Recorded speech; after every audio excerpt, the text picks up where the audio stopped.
Madame, Monsieur, bonsoir. Les droits de l'homme et les libertés publiques ont été constamment violés ces derniers temps à Conakry et à l'intérieur du pays. À chaque manifestation, de groupes de personnes perturbent la liberté de circuler. Des gens sont agressés et une psychose s'empare de la cité. Notre pays n'a toujours pas eu la réputation de respecter les droits de l'homme. Mais depuis l'avènement du président Alpha Condé, et pour la première fois dans l'histoire de notre pays, un ministère des droits de l'homme et des libertés publiques a été créé. Et cet important département a été confié à notre invité de ce soir, M. Khalifa Gassama Djabi. Il a 1 heure pour parler de son chantier, 1 heure pour nous convaincre qu'il a la bonne méthode. Monsieur le ministre, bonsoir.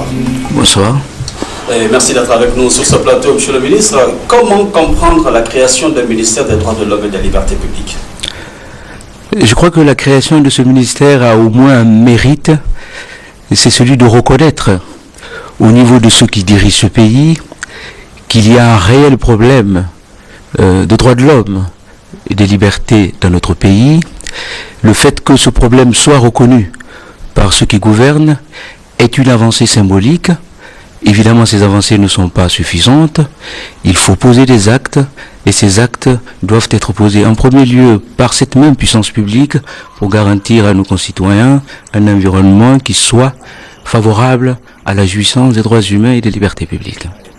Monsieur le ministre, la démocratie et les droits de l'homme peuvent-ils cohabiter sans heurts? Écoutez, la démocratie avec ses libertés d'expression. Il est aujourd'hui inconcevable de parler de démocratie sans respect des droits humains. Il est inconcevable de vouloir construire un système démocratique qui ne soit pas reposé sur des éléments constitutifs de cette idée de droits de l'homme. Donc aujourd'hui, on peut dire que démocratie libérale, véritable démocratie, n'est pas séparable du respect des droits de l'homme et des libertés essentielles de chaque être humain en premier lieu et de chaque citoyen. Donc les deux notions ne sont plus séparables. Les êtres humains qui expriment leur liberté en confisquant celle des autres au nom de la démocratie. Bon, écoutez, si ce cas de figure se posait, il revient à la puissance publique de veiller à ce que chacun puisse jouir de ses droits, exprimer ses libertés dans le respect de la loi. Je vous rappelle que normalement, dans un cadre social, dans une société politique, c'est l'ordre juridique qui définit ce genre de choses. La loi dit, vous avez telle liberté, et puis elle définit le cadre dans lequel vous devez exprimer ou jouir de ces libertés dans ce même cadre légal. Donc, a priori, on ne peut pas jouir de ces libertés en violant celle de l'autre. Si cela se produisait, la puissance publique doit, par le biais de la loi et de la justice, justement rétablir l'ordre naturel des choses. Si cela se produisait sans ce rétablissement de l'ordre naturel des choses, ça voudrait dire que la puissance publique a failli. Et malheureusement, dans notre pays, le constat est une évidence aux yeux de tous les Guinéens. La puissance publique n'assume pas son devoir de gestion, de création d'un environnement qui puisse garantir à chacun de nos concitoyens la jouissance de ses droits naturels. Je rappelle que les droits de l'homme, ce ne sont pas des cadeaux de l'État, ce ne sont pas des cadeaux d'un gouvernement, ce ne sont pas des cadeaux d'un pouvoir politique. Les droits de l'homme sont des droits naturels. Chaque être humain naît avec ses droits. L'État a le devoir de garantir la jouissance effective de ses droits dans un cadre étatique, dans une société politique. Donc c'est un devoir pour l'État de le garantir. L'État ne les octroie pas. Il faudrait donc que ceux qui gouvernent, c'est-à-dire moi j'ai la charge, cette lourde charge aujourd'hui de représenter cette problématique des droits de l'homme dans le gouvernement et dans le pays, mon devoir vis-à-vis de nos concitoyens, c'est de veiller à ce que cela soit fait. Je reconnais que c'est extrêmement difficile. C'est d'autant plus difficile que nous parlons des droits de l'homme dans un pays qui ne l'a jamais respecté, qui n'a pas d'expérience historique en matière de droits de l'homme, qui n'a pas d'expérience culturelle en matière de droits de l'homme. Donc on doit tout inventer. Il faut une espèce de métamorphose culturelle que nos concitoyens, aient conscience qu'ils ont des droits naturels qui leur reviennent de par la nature. 2, ils aient conscience qu'ils doivent agir en jouissant de ces droits dans le respect de l'ordre juridique. 2, savoir que l'État a le devoir de les garantir un environnement dans lequel ces droits naturels devraient devenir effectifs. La Guinée traîne derrière elle une longue tradition de non-respect des droits de l'homme. Et on ne rappellera pas tout le passif que la Guinée a dans ce domaine. Et qu'est-ce qui dit que la création de ce département est un signal fort en direction des populations, des citoyens guinéens, que désormais leurs droits et leurs libertés sont garantis, sont protégés par l'État? Alors soyons très clairs. La création de ce ministère ne suffit pas pour dire que les droits de l'homme existent en Guinée. Je serais malhonnête intellectuellement et politiquement que de garantir cela. Sa création de ce ministère a un mérite. Le mérite, c'est de poser publiquement la problématique des droits de l'homme dans l'espace politique et social. Le fait qu'on crée un département entier, plein, autonome, qui soit exclusivement consacré à la problématique des droits de l'homme, voudrait dire que dans notre pays, cette problématique est cruciale, elle est patente, elle est là. Dans notre pays, les droits de l'homme ne sont pas respectés. C'est une évidence. Mais enfin, on a deux choses. Ou de dire on créera le ministère des droits de l'homme lorsqu'on n'en aura plus besoin, c'est-à-dire lorsque les droits de l'homme seront entièrement respectés, ou de dire on le crée parce que justement on a besoin de se battre pour que cet idéal des droits de l'homme, pour que cette obligation pour la puissance publique de garantir à chaque Guinéen, quel que soit son parti politique d'appartenance, quelles que soient ses opinions politiques, quelles que soient ses affinités religieuses, quelles que soient ses origines communautaires, que chaque Guinéen ait le même droit à ses droits humains. Et que cela, cette garantie, il revient à l'État de l'opposer. Donc, moi j'ai cette modestie de dire à nos concitoyens que ce combat est extrêmement périlleux. C'est un combat difficile puisqu'il ne suffit pas simplement de parler de normes théoriques. Nous avons un arsenal juridique qui est relativement suffisant pour garantir à chaque Guinéen la jouissance de ses droits. Mais nous avons deux problèmes essentiels. Ce problème, c'est d'abord le fait qu'au niveau de la société, il manque cette culture des droits de l'homme, cette approche libérale à la question des droits de l'homme, mais que surtout, au niveau de la puissance publique, il y a une défaillance. La puissance publique n'assume pas sa responsabilité en matière de droits de l'homme, puisqu'on ne peut pas parler de droits de l'homme sans des autorités publiques qui puissent agir en amont pour sensibiliser. Cela revient aujourd'hui à ce ministère des droits de l'homme, pour éduquer nos concitoyens dans le cadre du processus d'instauration effectif de cette idée de droits de l'homme. Mais en aval, lorsqu'il y a violation des droits de l'homme, le devoir de la puissance publique est de les sanctionner pour ne pas garantir la répétition. Et c'est une évidence en Guinée qu'il n'y a pas de sanctions. Il y a des crimes horribles qui se passent en Guinée. Vous le savez, l'actualité nous en donne la preuve tous les jours, et ça fait 50 ans que cela dure. Il y a eu des crimes en Guinée, à Conakry, dans d'autres préfectures, tout récemment à Zérekouré. Il est de l'honneur de la puissance publique de rendre cette justice aux victimes. Il est de l'honneur de la puissance publique de faire fonctionner l'institution judiciaire, non seulement conformément à nos normes juridiques, à notre constitution, à nos engagements internationaux, mais aussi conformément à la morale et à la philosophie de droit de l'homme. L'honnêteté veut qu'on dise que cela ne se fait pas. Tant qu'il n'y a pas de justice, on ne peut parler de droits de l'homme. On pourrait, en amont, participer à l'éducation de nos concitoyens pour l'émergence d'une culture des droits de l'homme, mais en aval, il n'y a pas de secret. Nous devons farouchement lutter contre la culture de l'impunité qui s'est ancrée dans la culture institutionnelle et sociale guinéenne pour pouvoir valablement dire que nous luttons pour les droits de l'homme, pour la promotion et la protection des droits de l'homme dans notre pays. Vous dites que le combat pour les droits de l'homme est un combat périlleux. Est-ce que c'est ce qui explique l'absence de l'État pendant les manifestations où les droits des individus sont violés? Alors, vous voyez, en théorie, et c'est ce que je viens de dire, la question des droits de l'homme...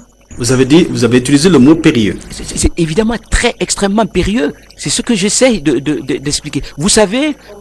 Noble, exaltant ou périlleux? Tout en même temps. Moi, je suis fier.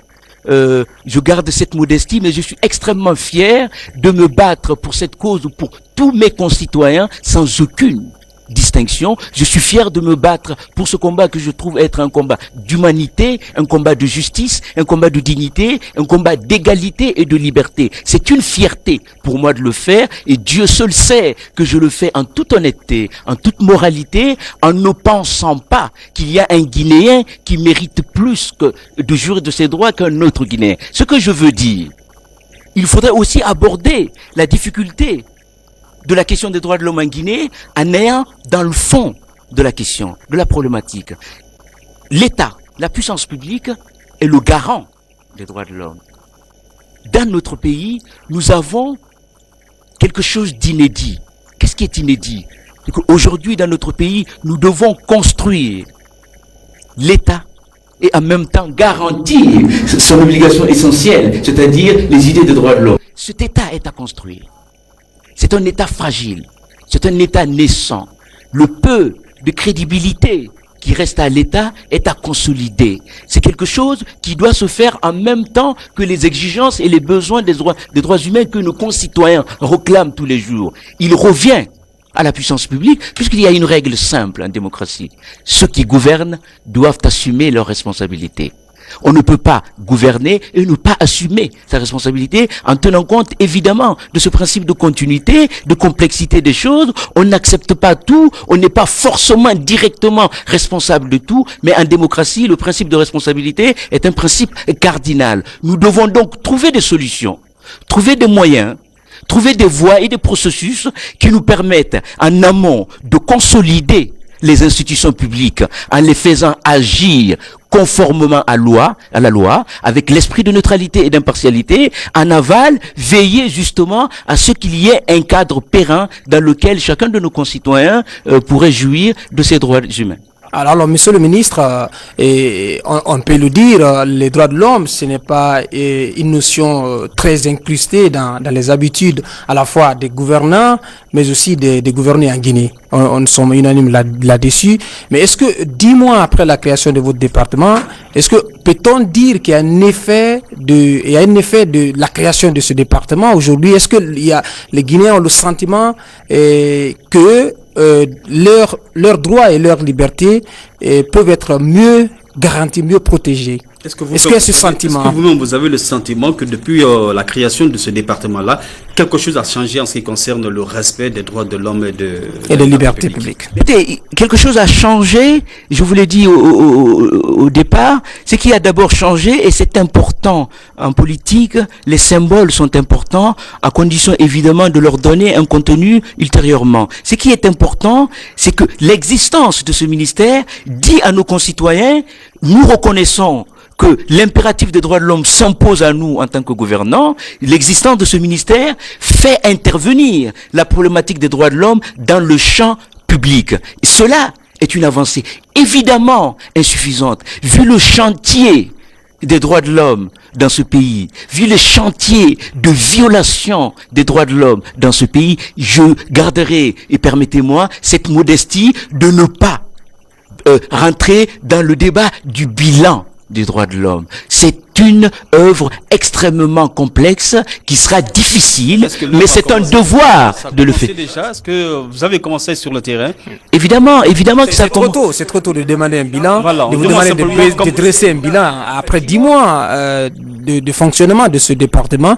Mais qu'est-ce qu'on peut mettre à l'actif de ce département aujourd'hui? D'abord, la première chose à mettre à l'actif de ce département, c'est son existence. La deuxième chose à mettre à l'actif de ce département, c'est le fait que quand il y a des violations des droits de l'homme, quand il y a la faille ou la faillite de la puissance publique dans son devoir ou dans sa mission de garantir à chacun de nos concitoyens les droits de l'homme, ce département se donne pour devoir de le dénoncer. Alors, il y en a qui me disent... Est-ce que la dénonciation suffit, monsieur le ministre? J'en arrive. La question, monsieur le ministre, oui. Depuis l'existence de ce ministère, n'a pas réfréné l'ardeur de violation des droits de l'homme en Guinée. Si j'ose m'exprimer ainsi, la courbe de violation des droits de l'homme elle est toujours ascendante en République de Guinée.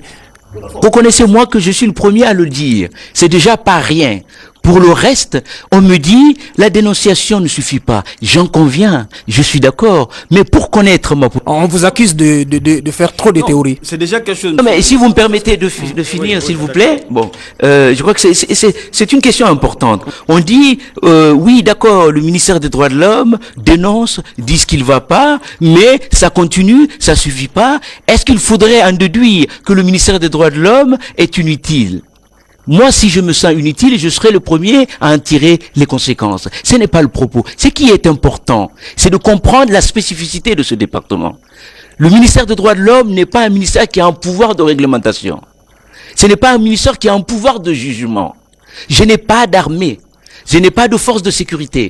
Je ne contrôle pas la justice. Je suis au milieu dans un schéma institutionnel qui, évidemment, ne garantit l'effectivité des droits de l'homme que lorsque chacun des acteurs joue son rôle. Je le dis, et je l'ai toujours dit, et je le dis de la façon la plus honnête et la plus sincère, et que la simple existence de ce ministère, évidemment, ne suffit en rien à la protection et à la garantie des droits de l'homme si la justice ne suit pas. Si les juges ne sanctionnent pas, s'il n'y a pas d'enquête sérieuse, évidemment, nos compatriotes seront frustrés, et je peux vous assurer que cette frustration, moi aussi, je la ressens, mais enfin, c'est un combat qu'il faut mener. Je garde espoir que les choses avanceront. À vous écouter, monsieur le ministre, on a l'impression que quelque chose vous manque. Que vous avez besoin de quelque chose que vous n'avez pas. Non, alors, c'est pas une question personnelle. Rien ne me manque à moi. Non, pas personnellement. À votre département. Votre département. Et moi, j'ai comme l'impression que l'interaction entre votre département et celui de la justice notamment ne fonctionne pas très bien. Non, il faut pas voir les choses en ce terme. Il y a une architecture institutionnelle. Le ministère des Droits de l'Homme, par définition, la question des droits de l'homme est une question transversale à tous les départements ministériels. Donc, nous devons travailler ensemble avec tous les départements ministériels pour qu'en amont, chacun puisse agir dans le strict respect de nos... J'en viens. Pour que chacun puisse respecter ses missions dans le strict respect de la loi. À partir du moment où il y a violation de la loi qui entraîne violation des droits de l'homme, le ministère des droits de l'homme n'a plus autre pouvoir. C'est à la justice de prendre sa responsabilité, et nous savons en Guinée que la faillite de l'institution judiciaire, puisqu'il y a des plaintes qui restent sans suite, il y a des enquêtes qui n'aboutissent pas, il y a des gens qui sont,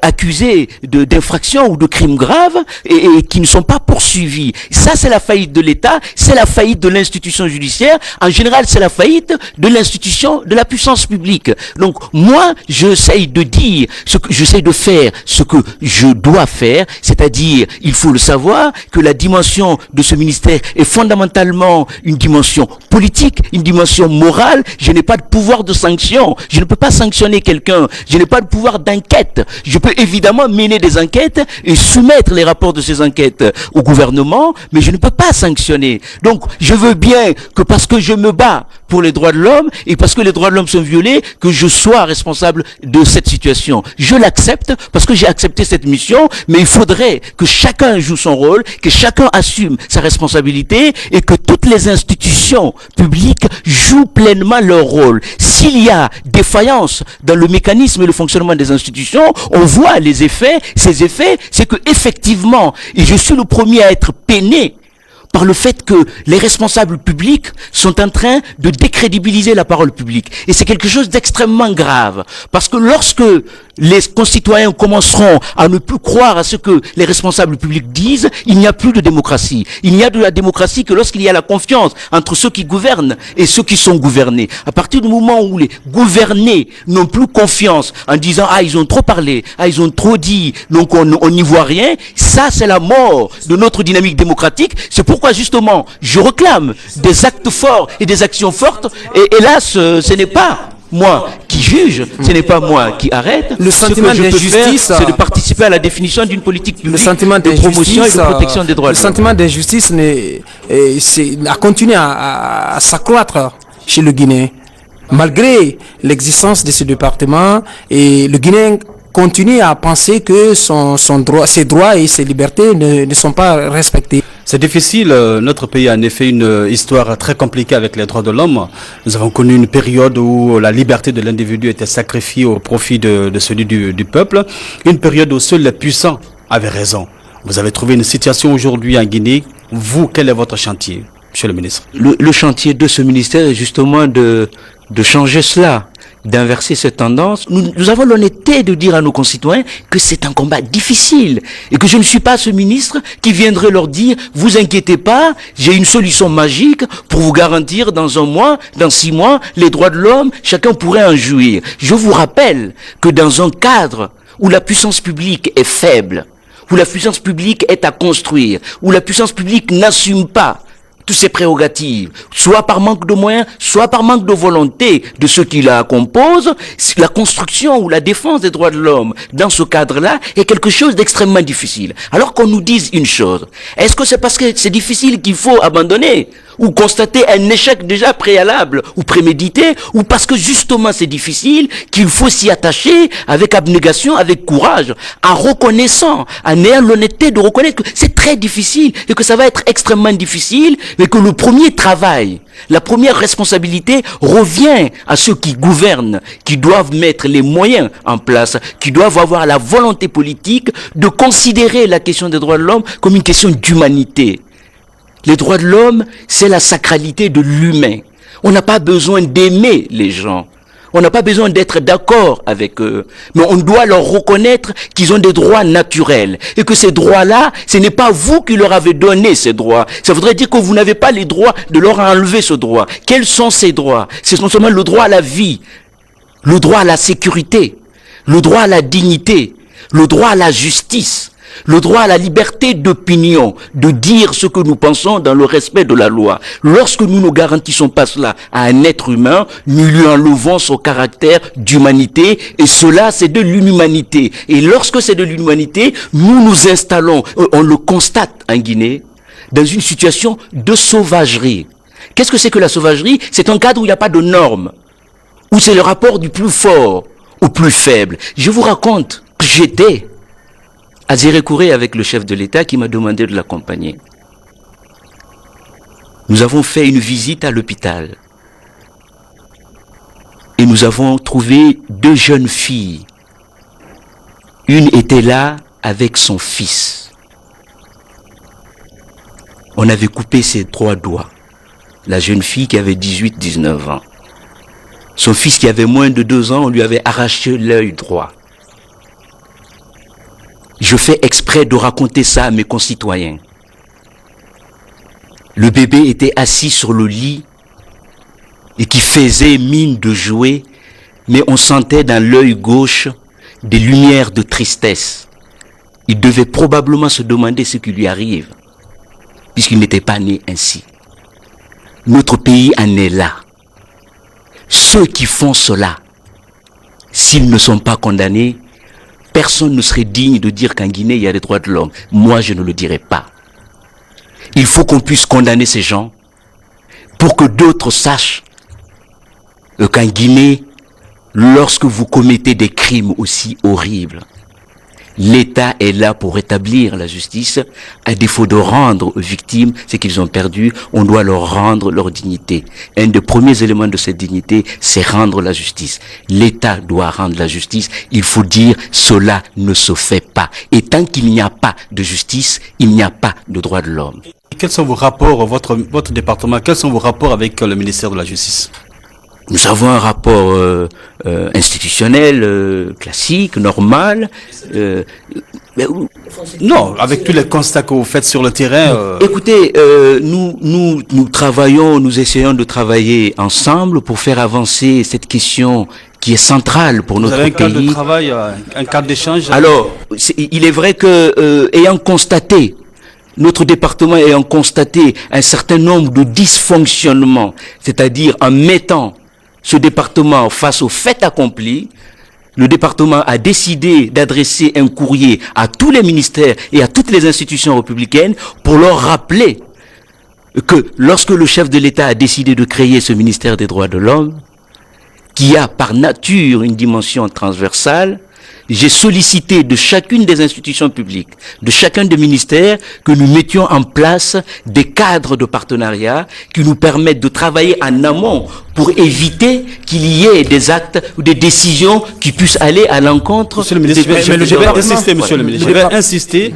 Qu'est-ce que vous attendez du ministère de la Justice? J'attends quelque chose de l'institution judiciaire, mais plus globalement de la puissance publique. Je dis que notre pays part de catastrophe en catastrophe parce que la violence s'y installe, parce que l'impunité s'y installe. Et la responsabilité de la lutte contre l'impunité est d'abord une responsabilité collective, j'y prends ma part.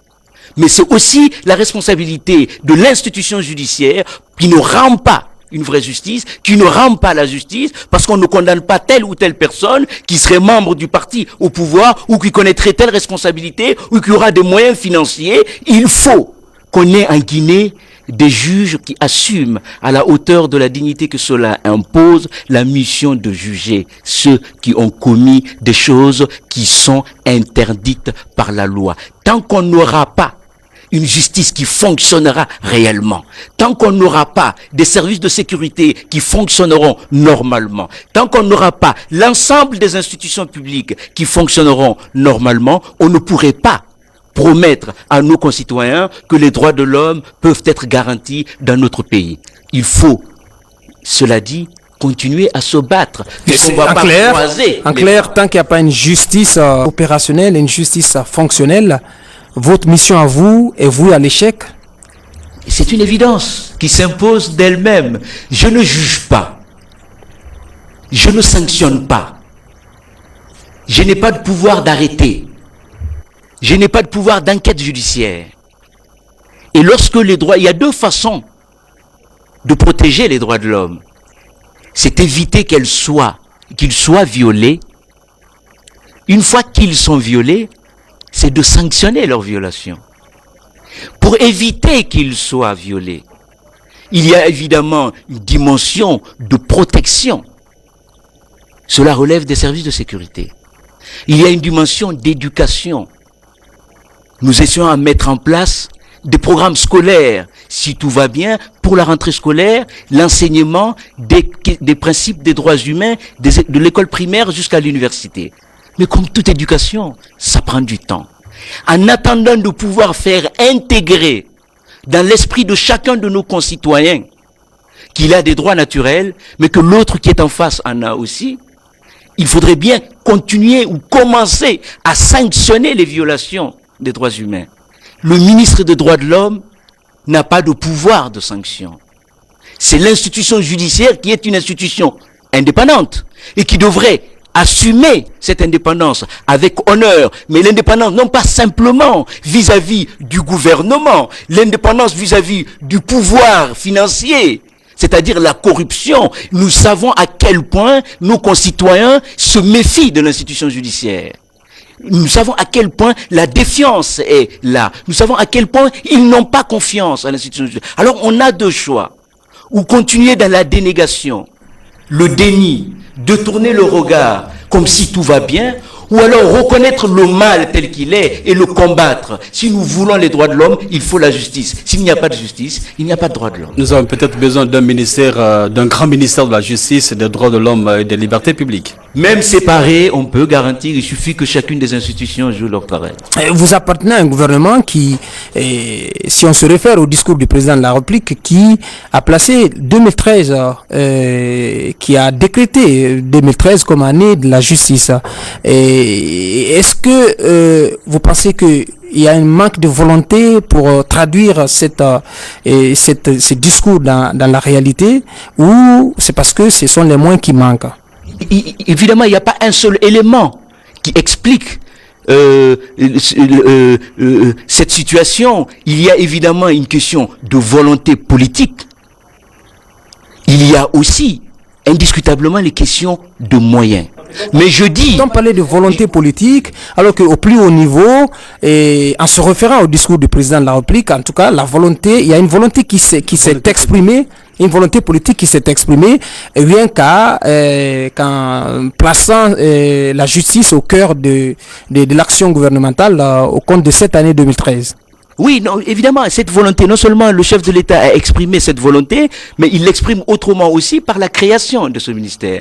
Mais sortons de l'idée qui consiste à faire croire à nos concitoyens que tout se décidera au niveau du chef de l'État. Il faut que chaque Guinéen, chaque responsable public ou politique assume en morale, en dignité et en justice sa responsabilité là où il est, qu'on cesse simplement de remonter les choses, si ça ne va pas, au niveau simplement du chef de l'État. Il faut que chacun assume sa responsabilité. Nous avons des instruments juridiques dans ce pays. Nous avons une constitution, nous avons la loi, mais nous avons aussi nos propres consciences et notre propre morale personnelle et publique. Lorsqu'on vous confie une responsabilité, vous devez l'assumer en toute conscience, conformément non seulement à votre morale personnelle, mais aussi conformément à la loi. Lorsque vous pensez que vous ne pouvez pas assumer, vous en tirez les conséquences. Donc, il y a une volonté politique, mais il faut que cette volonté politique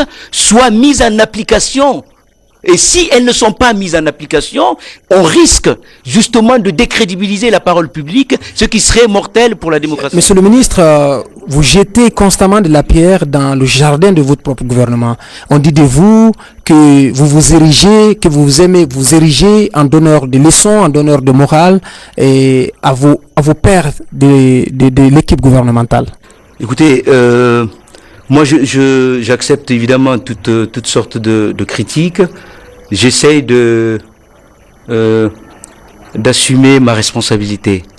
Et cette responsabilité, c'est celle d'un ministre des droits de l'homme qui, évidemment, conscient de la situation des droits de l'homme dans ce pays, s'interdit de politiser à outrance cette question ou de regarder simplement ce qui ne va pas chez le voisin et pas chez soi.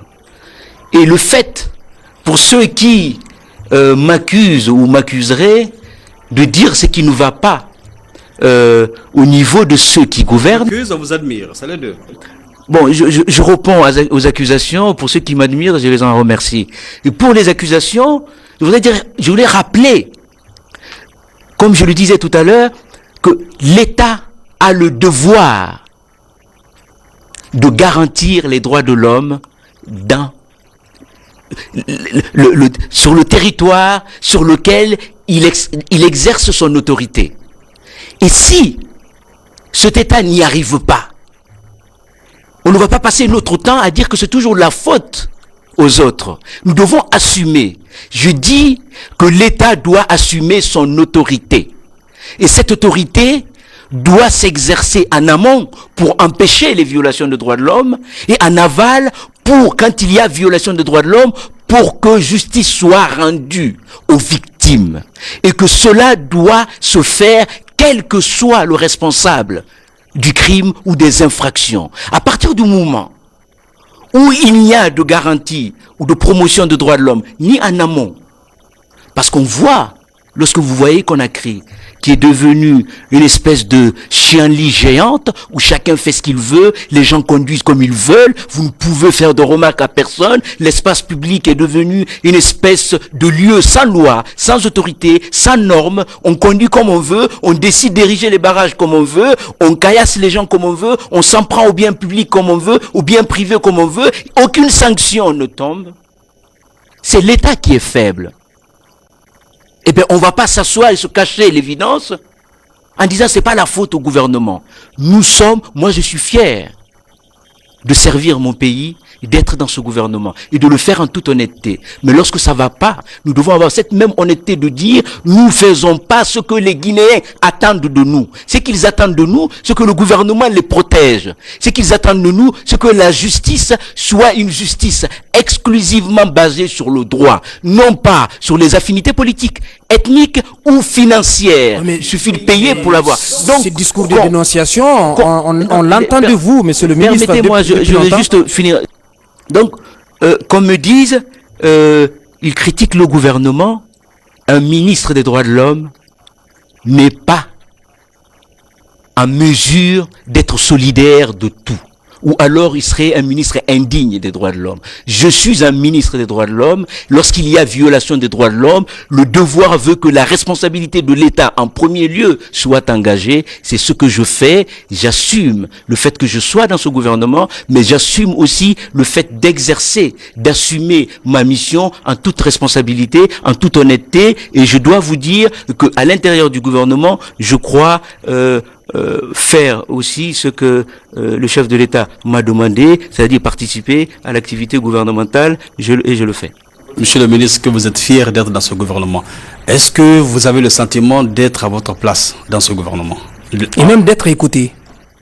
Parce que je reviens sur cette question, ce discours, depuis très longtemps, il n'a cessé de rappeler la faiblesse de l'appareil judiciaire et le fait que l'État manque à ses responsabilités, la puissance publique, mais il n'y a pas quelque chose qui change. Est-ce que vous avez le sentiment que vous êtes écouté par votre propre gouvernement? Écoutez, si je ne tenais qu'à mes sentiments, je souhaiterais que demain matin, il n'y ait plus de violation des droits de l'homme dans ce pays. Je ne suis pas suffisamment écouté à mon goût, mais c'est quelque chose qui ne m'étonne pas. Mon devoir, c'est de me battre pour que je sois tous les jours un peu plus écouté. Et ça aussi, ça fait partie de mon travail, et c'est ce travail que je fais. Tout au moins qu'on m'entende.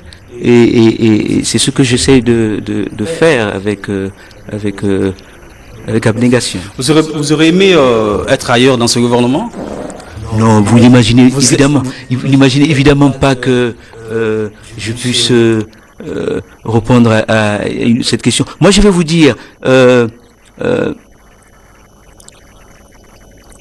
crois profondément au principe universel des droits humains. Je crois profondément à l'idée selon laquelle tout ce qui ne permet pas de garantir la dignité de la personne humaine n'a pas de valeur. Je mène un combat qui est aussi une question de conviction personnelle. Je mène un combat qui est aussi un combat patriotique. J'essaie d'être utile à mon pays. Il est certain que je ne pourrai pas tout régler. Il est certain que ce serait extrêmement difficile. Mais même si je n'arrivais à obtenir qu'un seul résultat, ce serait déjà cela de gagner pour les Guinéens. Et c'est pour cela que je m'accroche. C'est pour cela que j'essaie de me battre dans l'intérêt absolument de chacun de nos concitoyens. Moi, je ne regarde pas.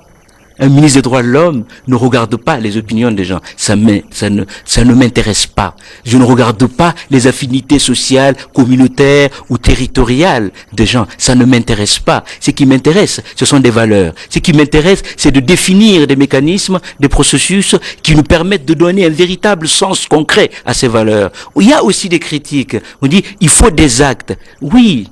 Je le sais, et ces critiques sont légitimes. Je les accepte, c'est même des critiques qui m'encouragent. Mais ce travail est difficile, et croyez-moi, nous le menons. Avec toute mon équipe, nous menons ce travail. Nous sommes conscients que c'est un travail extrêmement difficile, mais c'est un travail qui doit être fait. Peut-être que nous ne ferons que commencer, et puis d'autres viendront. Après moi, quelqu'un d'autre peut venir, qui continuera. Ce qui me semble absolument incontournable et indiscutable dans notre pays, on ne peut garantir ni la démocratie ni la paix si les droits de l'homme, donc la justice, ne sont pas garantis pour chacun de nos concitoyens, quelles que soient ses singularités ou ses particularités. Le ministre, vous avez réussi à constituer votre cabinet. Quels sont aujourd'hui vos projets?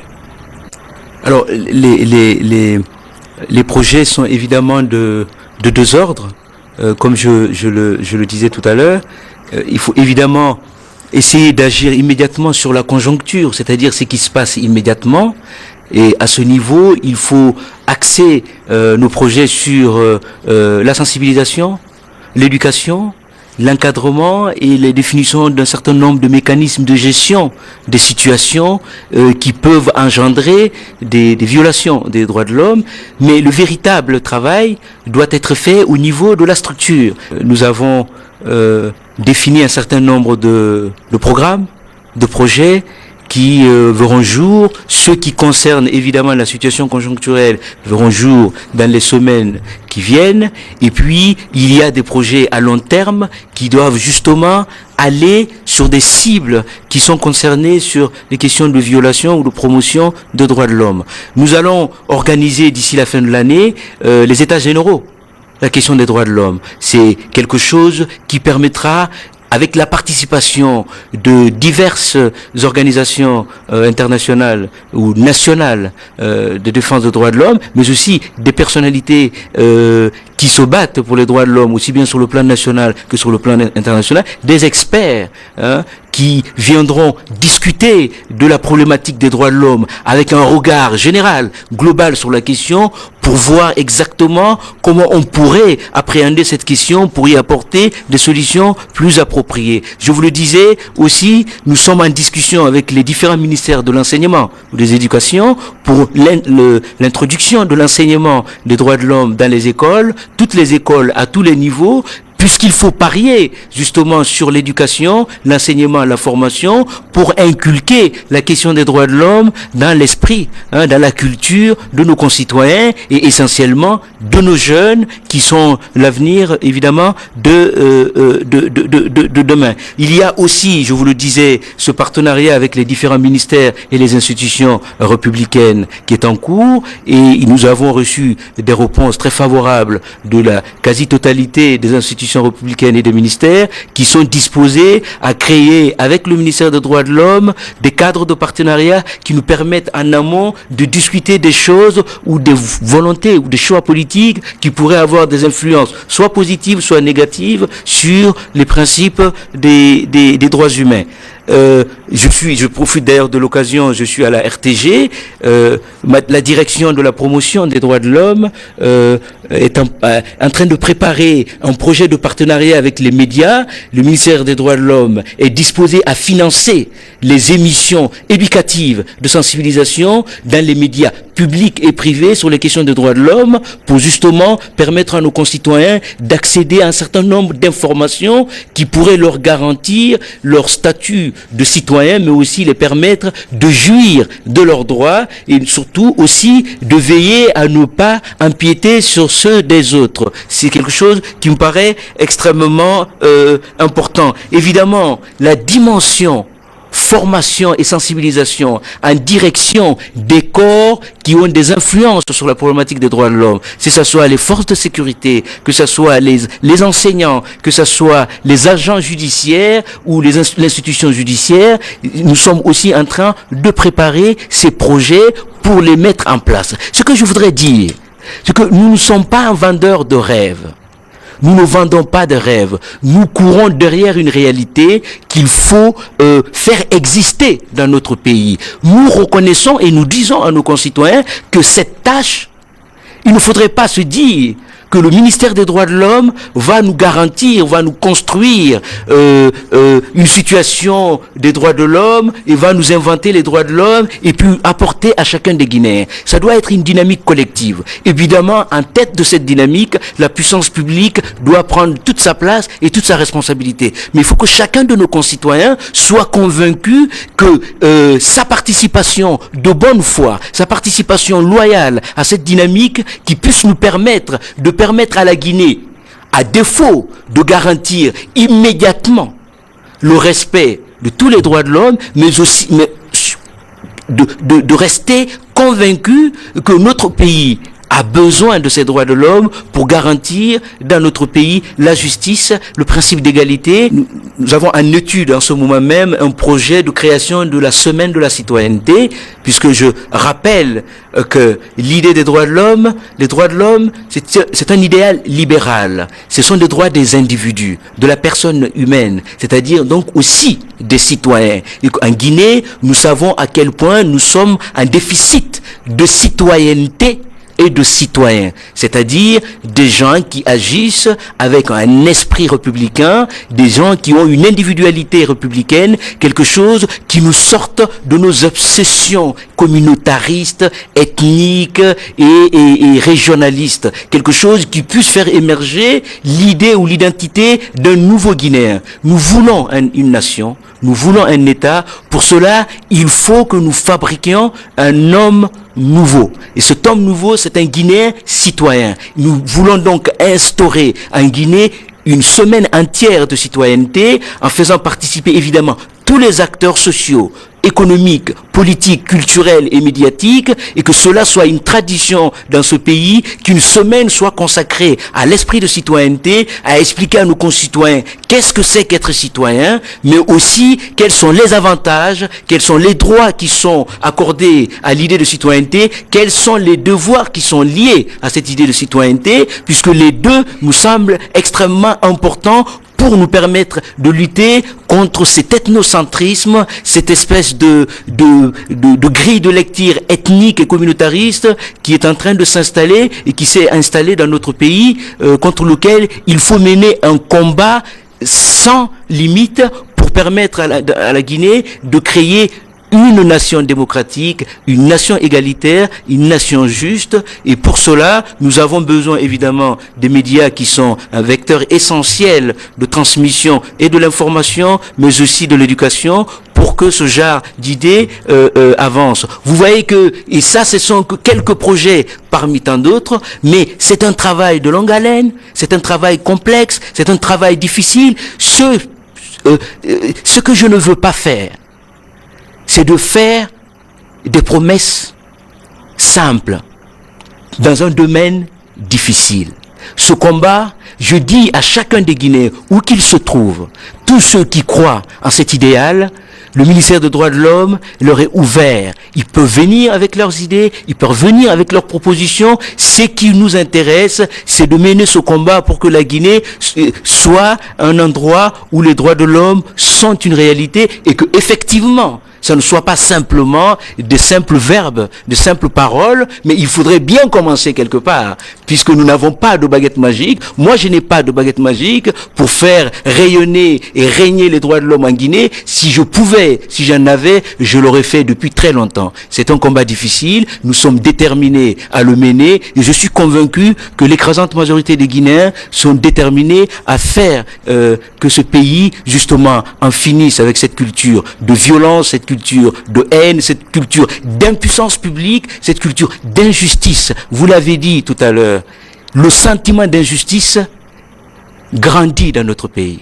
Le sentiment d'injustice est quelque chose qui est extrêmement grave, voire mortel pour une société qui cherche la paix, une société qui cherche à construire une démocratie. La puissance publique doit veiller à ce que ce sentiment d'injustice soit combattu. Pour cela, on doit réintroduire le droit, la loi dans nos rapports publics, dans nos rapports individuels, dans nos rapports humains et dans nos rapports sociaux. Il faut que la loi prenne toute sa place. Pour cela, nous devons agir dans l'esprit de l'état de droit. C'est-à-dire que la loi doit valoir la même pour tout le monde, quelles que soient vos opinions, quelles que soient vos origines. Sans quoi, nous affaiblissons l'idée de loi, et en affaiblissant l'idée de loi, nous affaiblissons la puissance publique, et nous sommes aujourd'hui victimes de cet affaiblissement de la puissance publique, ce qui est quelque chose de désastreux pour la défense et la promotion des droits de l'homme. Alors à suivre la description que vous faites de vos projets, et on est tenté de dire que vous êtes très ambitieux, vous avez quand même tout de même un chantier vaste, vous avez un programme très très ambitieux, mais est-ce que vous avez les moyens de vos ambitions, monsieur le ministre? Parce que nous posons cette question parce que nous est revenu de constater que nombre de vos pairs au sein du gouvernement se plaignent de ne pas avoir les moyens justement d'atteindre les objectifs. Vu l'enjeu, vu le défi, vu les besoins, vu l'urgence de la nécessité de faire des droits de l'homme une réalité en Guinée, les moyens sont largement insuffisants. Mais nous connaissons aussi la réalité de notre pays, les difficultés auxquelles notre pays fait face. Tout est une urgence dans ce pays. Nous avons le choix, ou simplement se plaindre sur les moyens, ou continuer tout en se plaignant à faire avec ce qu'on a. Les moyens sont insuffisants, mais nous sommes obligés de nous battre avec ce que nous avons, puisque c'est une cause qui mérite justement l'énergie de chacun des Guinéens en allant au-delà de nos différences, au-delà de nos frustrations, pour essayer de donner une image honorable, une image digne de ce pays à l'extérieur. C'est que je dois dire n'est pas le cas. Lorsqu'il y a des violences ethniques dans ce pays, lorsqu'il y a un certain nombre de comportements qui sont contraires à l'idée des droits de l'homme, à l'idée d'un état de droit et de justice, la Guinée ne donne pas une belle image d'elle-même à l'extérieur. Et lorsque nous avons une mauvaise image de notre pays à l'extérieur, c'est chaque Guinéen qui doit le vivre comme une blessure dans sa propre personne. Cela, il revient à chaque Guinéen de se battre pour que cette image change. Mais cette première responsabilité revient à ceux qui gouvernent. Vous savez, gouverner, c'est injuste. Lorsque vous gouvernez, vous devez accepter d'être injustement traité.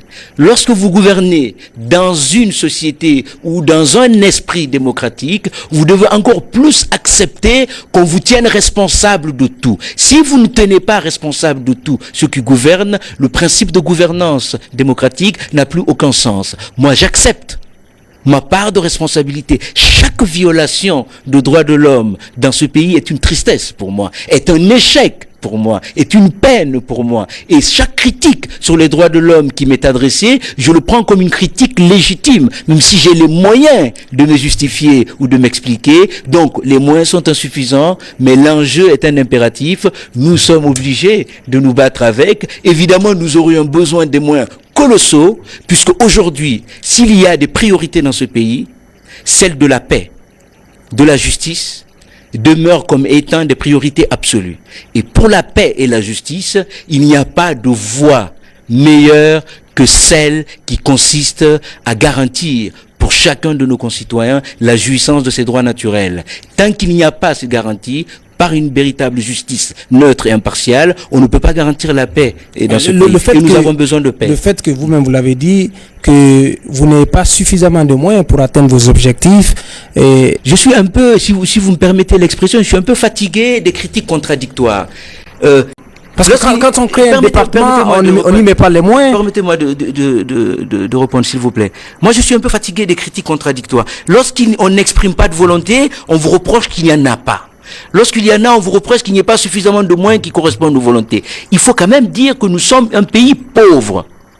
Malgré que les Guinéens passent leur temps à chanter que c'est un pays riche. La première richesse d'un pays, d'abord... Monsieur le ministre, la part du budget, la part de votre département dans le budget.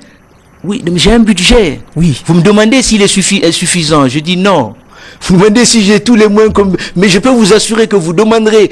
Vous ne trouverez aucun ministre dans ce gouvernement qui vous dirait qu'il a un budget qui correspond à ses ambitions. Donc c'est quelque chose qui est tout à fait naturel et logique. Il y a une volonté, nous devons faire avancer cette volonté politique avec les moyens que nous avons, en pariant sur le fait que plus il y a de réussite, plus les moyens augmentent, plus il y a d'avancées, plus les disponibilités sont grandes. On ne peut pas s'asseoir et dire on ne fait rien parce qu'il n'y a aucun moyen. On ne peut pas dire le ministère des droits de l'homme ne sert à rien parce que les droits de l'homme sont violés. Lorsque les droits de l'homme n'étaient pas violés, ce ministère n'aurait aucune utilité. On a besoin de mener ce combat avec nos réalités sociales, nos réalités politiques, nos réalités économiques et financières, en espérant que demain sera meilleur qu'aujourd'hui, et qu'après demain sera meilleur que demain. Monsieur le ministre, une dernière question. Lors d'une manifestation de rue, on vous a vu sur le toit d'une voiture haranguant la foule. Vous pensez que un ministre doit être devant les manifestants? Écoutez, je ne sais pas si... quel message vous cherchiez à transmettre? Je ne sais pas si un ministre a vocation à être dans la rue avec les manifestants ou pas. Ce que je peux vous dire, ce que je l'ai fait avec un sentiment de responsabilité. À l'instant où je l'ai fait, je n'ai pas fait de calcul. Je me suis pas posé des questions. J'ai voulu agir pour éviter la violence. La lutte contre la violence est un des premiers instruments de protection et de promotion des droits de l'homme. C'est quelque chose que j'ai fait spontanément parce que j'ai estimé que ma place, que ma présence sur le terrain pouvait être utile. Je crois savoir, en toute modestie, que ça a servi à limiter, d'après certains observateurs, à limiter ce qui était prévu. Je ne suis pas en train du tout de dire qu'il faut ériger cela en règle. Je dis que chaque responsable politique, chaque responsable public, chaque responsable dans la société civile doit apprendre aussi à agir en toute morale et en toute conscience, à faire des choses qu'il estime être bon pour l'intérêt général et à ne pas simplement se référer à des coutumes, à des traditions ou à des manières de gouverner ou de faire. Nous savons très bien que cela n'a mené ce pays que dans l'impasse. Nous héritons d'une situation. On parle aujourd'hui de la situation des droits de l'homme dans ce pays. On dépeint, je suis le premier à dire ce qui ne va pas. Et Dieu seul sait que les violations sont nombreuses. Mais qu'on me dise à quelle période dans ce pays on a respecté les droits de l'homme. Jamais. Ce qui est important aujourd'hui, et qu'on sache aussi que c'est en démocratie que les scandales sont possibles. Lorsque vous n'êtes pas en démocratie ou dans une dynamique de démocratisation, il n'y a pas de scandale puisqu'on n'a même pas la possibilité de les dire. Je dis donc à mes concitoyens que je suis conscient de la difficulté du travail et que j'essaye de faire ce que les Guinéens attendent de moi. J'essaye de faire ce que le chef de l'État attend de moi en me mettant à la tête de ce département. Mais je dis que ce travail, ça serait un travail collectif. C'est pas un travail réglementaire. Il suffit simplement de prendre un acte juridique pour que les droits de l'homme soient. Pour qu'ils soient, il faut que chacun des Guinéens se voit, voit son existence comme étant débiteur et créancier de ces mêmes droits. Et c'est pourquoi je voudrais dire à mes concitoyens qu'il n'y a pas meilleure garantie dans une société. Il n'y a pas de meilleure protection dans une société que celles qui sont offertes par le droit, par la loi. Et que être garanti, protégé par sa famille, être garanti et protégé par sa communauté, être garanti ou protégé par sa région, être garanti ou protégé par un clan financier ou social, ne sont que des garanties et de protection éphémères. La seule protection, la seule garantie qui demeure, la seule garantie qui vaut le coup d'être recherchée et pérennisée, c'est celle qui est accordée par le droit et la loi. C'est pourquoi nous devons nous battre pour l'instauration d'un véritable état de droit dans ce pays, pour que chaque Guinéen ne puisse compter que sur le droit, sur la loi, pour protéger ou pour jouir de ses droits humains. Et c'est un travail de tous. Monsieur le ministre, merci d'avoir accepté de venir dans cette émission. Mesdames, Messieurs, nous étions avec Monsieur Khalifa Gassama Diaby. Il est ministre des Droits de l'Homme et de la Liberté publique. Il avait 1 heure pour nous convaincre. Bonsoir.